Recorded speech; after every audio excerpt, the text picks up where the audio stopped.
ગર્ભના તેજથી આખી સૃષ્ટિની અંદર અંધકાર ફેલાવા લાગ્યો. સૂર્ય અને ચંદ્રનું જે તેજ હતું તે ક્ષીણ થવા લાગ્યું. આવું થવાથી દેવો બ્રહ્માજીની પાસે ગયા અને કહ્યું કે આનું કારણ શું છે.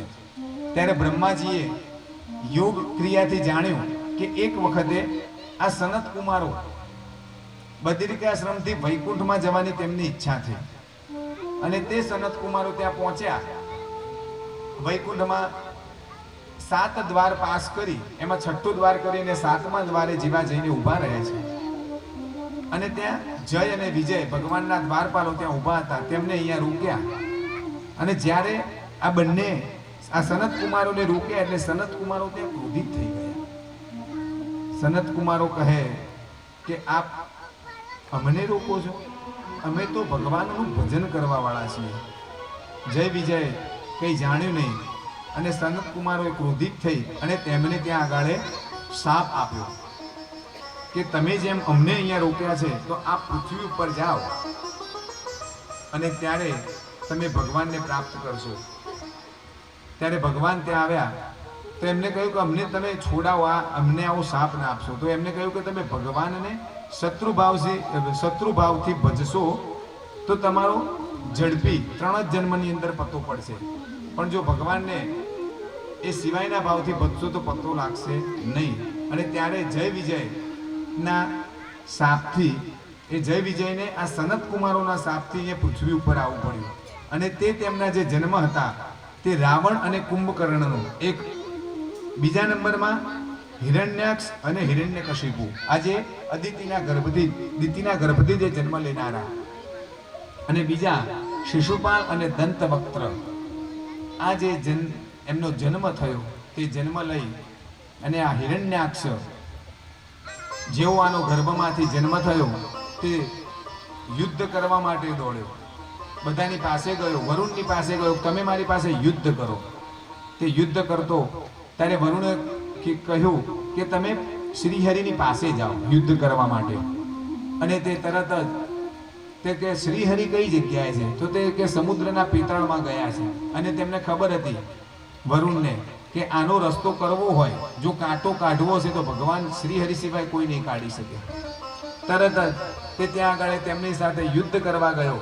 ભગવાને ત્યાં આગળ તેની પાસે ખૂબ જ યુદ્ધ કરી અને છેલ્લે ત્યાં હિરણ્યાક્ષનો વધ કરી અને હિરણ્યાક્ષને ત્યાં આગળ મુક્તિ આવી છે. બોલો શ્રી કૃષ્ણ કનૈયા દ્વારિકાધીશ કી જય.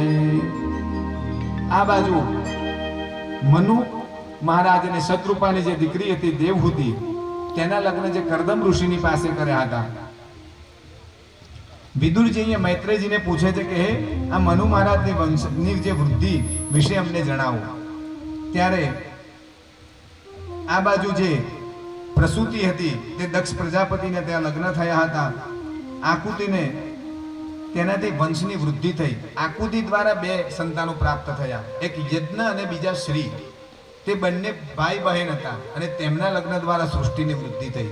અને આ બંને અને ત્રીજા હતા તે આ કરદમ ઋષિની સાથે જ્યારે લગ્ન થયા અને ત્યાં આગળ કરદમ ઋષિ સરસ્વતી નદીના તટ ઉપર તપ કરવા માટે બેઠા હતા. તેવામાં ત્યાં આગળ ભગવાન નારાયણ પ્રસન્ન બન્યા. આ સરસ્વતીનો તટ એટલે કયો?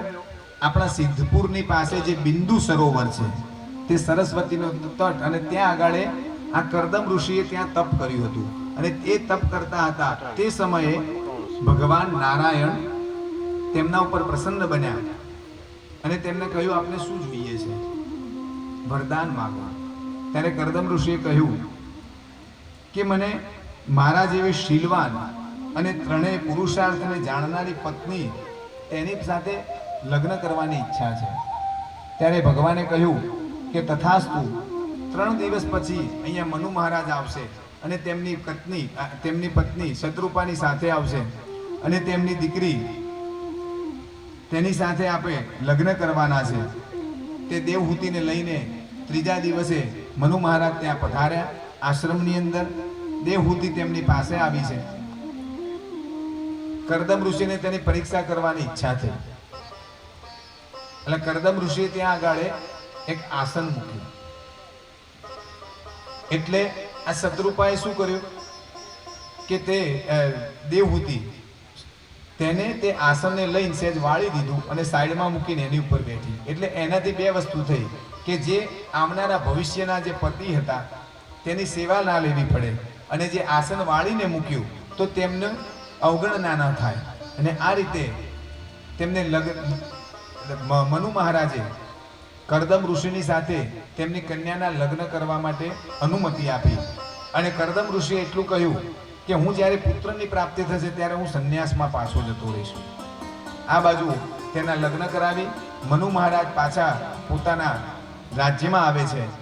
અને આ દેવહૂતિ ના લગ્ન થયા પછી કરદમ ઋષિ તેમની પરીક્ષા કરે છે. તેમને બોલાવતા નથી, સાંસારિક કોઈ પણ સુખો ભોગવતા નથી. અને આમ થવાથી કરદમ ઋષિની તેમ છતાંય પણ તેમની પત્ની સતત સેવા કરતી રહે છે. થોડોક સમય વ્યતીત થયો, તેની વૃદ્ધત્વને પામવા લાગી છે. આ બાજુ કરદમ ઋષિએ તેને આમ જોતા આમ થતા જોઈ અને તેમને આશીર્વાદ એમને ઉપર દયા આવી અને તેમને કહ્યું કે હવે તમે સરસ્વતી નદીની અંદર સ્નાન કરીને આવો. જેવા સરસ્વતી નદીમાં સ્નાન કરવા ગયા દેવહૂતિ આવી, તરત તે નવયુવાન થઈ ગયા. અને તે વખતે કરદમ ઋષિએ ત્યાં આગળ પોતાની સંકલ્પથી અને પોતાની યોગ માર્ગની શક્તિથી 9 માળનું એક વિમાન પ્રગટ કર્યું છે. અને તે વિમાનની અંદર દરેક પ્રકારની સુખ સાહેબી, દાસીઓ, રત્ન, જવાહરાત, કોઈ વસ્તુની કમી ન હતી. એવા એક વિમાનની ત્યાં પ્રાગટ્ય કર્યું અને તેને સાથે બેસાડી અને પોતાની પત્નીની સાથે 100 વર્ષ સુધી પરિભ્રમણ કર્યું. ત્યારબાદ પાછા પોતાના આશ્રમમાં આવ્યા અને તેના દ્વારા તેમને 9 દીકરીઓના જન્મ થયા. એ 9 દીકરીઓને જન્મ થયા ત્યારબાદ એક વખતે ત્યાં આગળ બ્રહ્માજી આવ્યા પોતાના 9 પુત્રોને લઈને, અને તેમની સાથે આમને કરદમ ઋષિએ પોતાની કન્યાઓના લગ્ન કર્યા. ત્યારે કરદમ ઋષિને થયું કે હવે હું પણ ભગવાનનું નામ લેવા માટે જાઉં. ત્યારે તેમની માતાએ કહ્યું કે તમે જાઓ તેનો વાંધો નહીં, પણ હું કોના ભરોસે રહીશ. ત્યારે કરદમ ઋષિએ કહ્યું કે તમે ચિંતા ન કરશો, કારણ કે ભગવાને તેમને વચન આપ્યું હતું કે તમે જે સ્ત્રીની સાથે તમારા લગ્ન થશે તેના ગર્ભથી હું પોતે પુત્ર થઈને જન્મ લઈશ. અને ત્યારે કરદમ ઋષિ કહે છે કે આપના ગર્ભથી ભગવાનનું પ્રાગટ્ય થશે. અને આ પ્રમાણે પોતાની યોગ માયાથી તે દેવહૂતિની સાથે તેમને જોડે રાખ્યા. અને તે વખતે તેમના ગર્ભની અંદરથી જન્મ થયો, અને તે જે જન્મ થયો તે કપિલ ભગવાનનું પ્રાગટ્ય થયું. બોલો શ્રી કપિલ ભગવાન કી જય. શ્રી દ્વારિકાધીશ કી જય. તાલી પાડીને રામ નામ બોલજો રે. તાલી પાડીને રામ બોલજો રે. તાલી પાડીને રામ નામ બોલજો રે. તાલી પાડીને રામ નામ બોલજો રે. અરે બોલજો રે, તમે બોલજો રે. બોલજો રે, તમે બોલજો રે. એવા અંતરના પડદા ખોલજો રે. એવા અંતરના પડદા ખોલજો રે. તાલી પાડીને રામ નામ બોલજો રે. તાલી પાડીને રામ નામ બોલજો રે. જય શ્રી રામ. હરે કૃષ્ણ.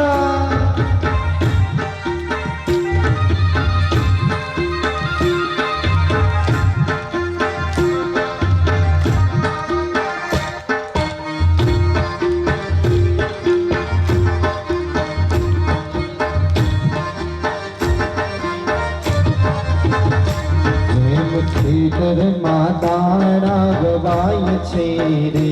જેમ ખેતરમાં દાણા ગવાય છે રે. જેમ ખેતરમાં દાણા ગવાય છે રે. જેમ ખેતરમાં દાણા ગવાય છે પંખીડા આવીને ચરી જાય છે તેમ પંખીડા આવીને ચરી જાય છે પ્રેમ પંખીડા આવીને ચરી જાય છે તેમ પંખીડા આવીને ચરી જાય છે આ જેને રમી લેવું હોય રમી લેજો હા આવો મોકો નહીં મળે હા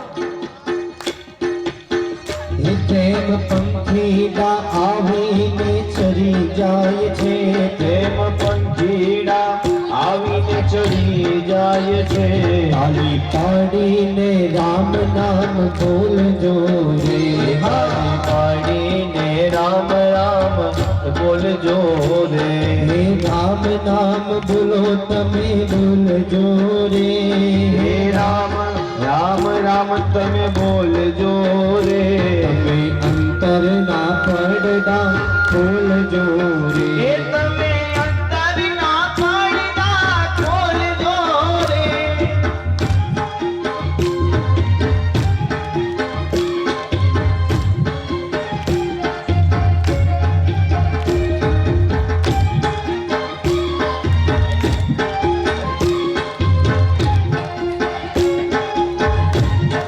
ગઈ